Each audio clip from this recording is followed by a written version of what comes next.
Last week we brought you a brief look at the findings of a study revealing that almost half of UAE expat employees have no saving plan in place for their retirement. The research further uncovered an overall lack of financial awareness. To tell us more, we have Claudia Maldonado, who is principal at Mercer Financial Services, the authors of 2020 UAE Security and Savings. Great to have you with us, Claudia. Thank you very much. So what has the reaction been there to that top line of that story that came out late last week about savings for retirement? I think somewhat surprising, which it shouldn't be. You know, maybe a few years ago when people were here for 3 to 5 years working, it was okay that we weren't saving because we were so transient.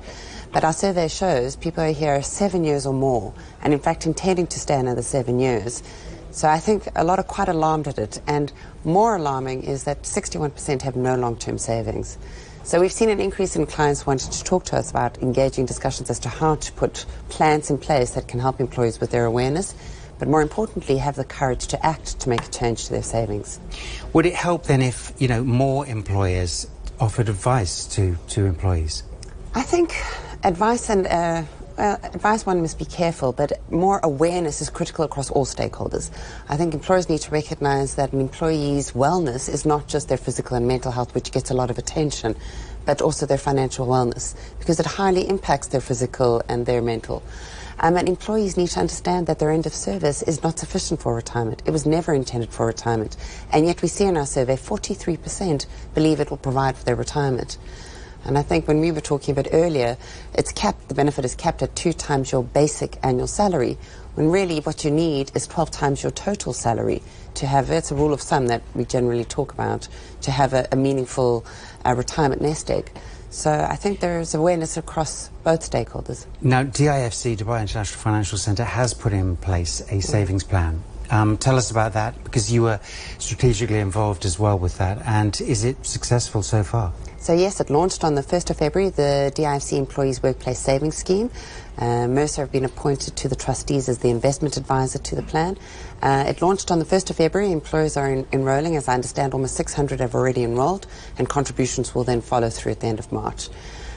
Certainly, I think the discussions have now become very different to before, and I think employers are recognising this is quite similar to what they have, particularly the multinationals, what they have in their other offices, and employers are starting to value their employers getting more involved, and they're seeing their end of service. There's visibility, there's control now, which before they never had. Do you think that model that we're seeing in DIFC might spread across the whole of the UAE? Certainly, I think so. We've seen federal government has started a roundtable. They're starting discussions around reform of the end of service. So what form or shape it will take is unknown. But it's encouraging to see that they are talking about it. And in fact, on the Ministry of Finance's site, there is actually a savings awareness initiative aligned with the UN Sustainable Development Goals that they've launched, which is the first that we've seen of its kind. So I think it is a topic that government's also starting to look at. Okay, so Claudia, we understand that a lot of expats are not saving for the future. What's the easiest advice that you could give to them right now? Start today. I think we lose on a big chunk if we pass or let 7 years pass by without saving. So be aware of what your finances are, where your obligations lie, and use the rule of thumb where 50% of your money for necessities, tax yourself at a similar rate to what you were in your home country, that's your savings, and what's left over is your spending. All right, I appreciate you coming in tonight. Claudia Maldonado, thank you very much. Thank you.